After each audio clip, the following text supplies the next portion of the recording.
you see this yesterday? This Maricopa County audit in Arizona, the election audit from 2020.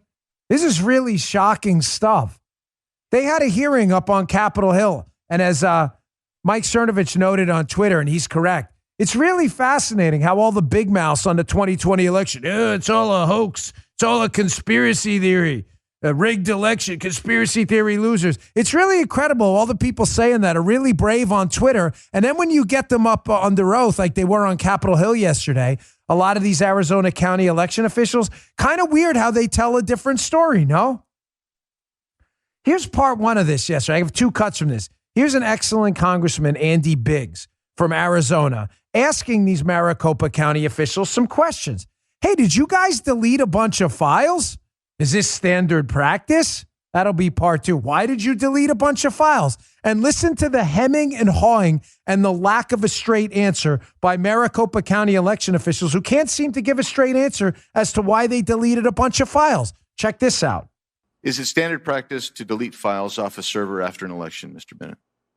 I hope not. So, Mr. Gates, will you agree with that? I would say that it is appropriate to maintain files, and that's exactly what we did. We deleted the deleted files that have been discussed. They were archived.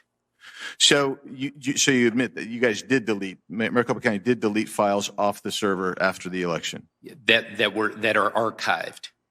Yeah, and so when you released these servers and this information to the auditors to begin with, they didn't have access to those archived files at first. Is that fair to say?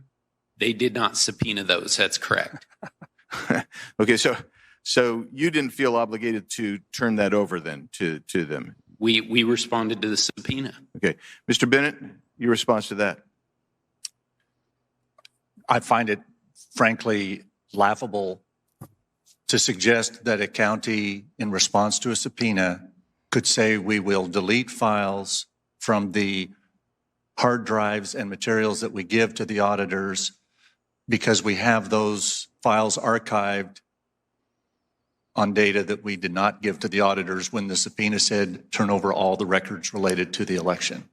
So just to be clear, folks, because you just heard, now it's under oath. Everybody's not so much of a smartass anymore. Did you notice that? All of a sudden, everybody now under oath is very careful how they answer questions. So just to be clear, there was a subpoena issued for all of the election records. Officials in Maricopa County deleted some of the records and put it in an archive and then failed to turn over the archive. Again, folks, I'm very careful with how I cover material on this show. I don't need to be first. I need to be right. I'm sorry that upsets some of you. Some of you want me to jump out ahead, and that's okay. I get it. The show's for you. But I will never sacrifice my credibility.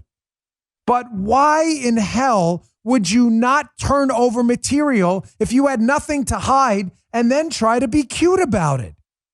Oh, well, we turned over all materials, except the stuff you deleted. Right, we deleted it, but it was archived. Did you turn over the archive? No, we didn't turn over the archive. And we're supposed to trust these people, and everything was on the up and up in Arizona. Just to be clear, don't ask any questions. Wait, here's part two of this. It gets even better. Andy Biggs, who did an excellent job here, asked these auditors, who again, under oath, are completely different. Not tough guys now. He asks, hey, deleting files and then not turning them over because they're archived. Is this standard practice? Have you done this before? You're trying to create server space? Really? Have you done this in a prior election? Check this out. Yeah, that's the way I read the subpoena. It was read more broadly than the county read it, for sure. So your Twitter account mentions that the purging of the 2020 election database in the beginning of February is a standard practice. Can you please confirm for me that that's what you do for all elections? After all elections, that you do that? I cannot confirm that for you today, but we can certainly get you that answer, Congressman. Thank you. Mr. Chairman, can you confirm that today or not? I really can't confirm that either today.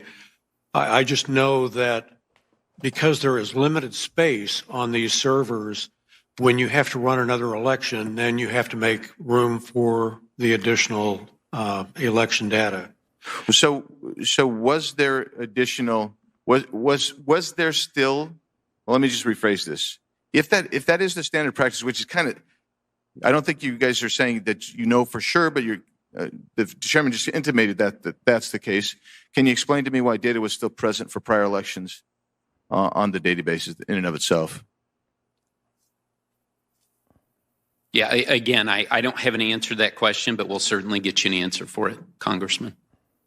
Okay. All right. I would appreciate if you would give me that information.